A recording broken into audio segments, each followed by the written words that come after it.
BPFৰ candidate Rupam ৰায়ৰ nomination cancel কৰিবৰ কাৰণে তেখেতৰ নমিনেশ্যন ৰিজেক্ট কৰিবৰ কাৰণে আজি কোকৰাঝাৰ জিলাৰ DC ডাঙৰীয়ালৈকে আৰু বাউসুংগুৰি সমষ্টিৰ যি ৰিটাৰ্ণিং অফিচাৰ তেখেতলৈকে আজি অলৰেডি পত্ৰৰ জৰিয়তে অভিযোগ দিয়া হৈছে আৰু অতি শীঘ্ৰে মাননীয় গুৱাহাটী উচ্চ ন্যায়ালয় গুৱাহাটী হাইকোৰ্টতো এটা ইলেকশ্যন পিটিশ্যনৰ জৰিয়তে আমি এই বাউসুংগুৰি সমষ্টিৰ ৰূপম ৰয়ৰ যি কেণ্ডিডেচাৰ আছে বা নমিনেশ্যন আছে তাক খাৰিজ কৰিবৰ কাৰণে ৰিজেক্ট কৰিবৰ কাৰণে আমি হাইকোৰ্টৰ দ্বাৰস্থ হ'ম আৰু অতি শীঘ্ৰে গোচৰ ৰুজু কৰিম।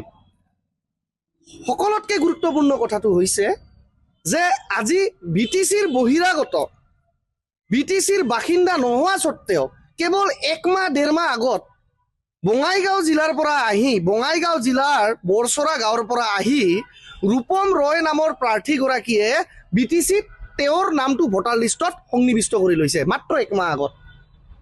BTC এটা 6 শিডিউল অঞ্চল, ষষ্ঠ অনুসূচিত অঞ্চল। ইমান হাজাৰ হাজাৰ বড়ো শ্বহীদসকলে ইমান হাজাৰ হাজাৰ বড়ো মাৰ্টিয়াৰ মুংখলংসকলে ত্যাগ কৰাৰ পিছত BTC লাভ কৰিছে। BTC হৈছে BTR হৈছে। আজি ৰূপম ৰায়ে ইয়াতে যি ধৰণে BTCৰ ষষ্ঠ অনুসূচী বা 6 শিডিউলক ধ্বংস কৰি ইয়াতে আহিছে, কালি আন 15খন সমষ্টিত কেতিয়াবা আমি দেখা পাম নেক্সট টাইমৰ পৰা ইলেকশ্যনত কেতিয়াবা বোলে মানাস সমষ্টিত, কেতিয়াবা বিজনী সমষ্টিটো বোলে বা পৰ্বতজৰা সমষ্টিটো, গোসাইগাঁও সমষ্টিটো BTCৰ বাহিৰৰ পৰা মানুহ আহি নিৰ্বাচনত অৱতীৰ্ণ হ'ব। আজি এটা সমষ্টিত BTCৰ বাহিৰৰ পৰা মানুহ আহি নিৰ্বাচনত অৱতীৰ্ণ হৈছে, কালি 15টা সমষ্টিতে আহি অৱতীৰ্ণ হ'ব।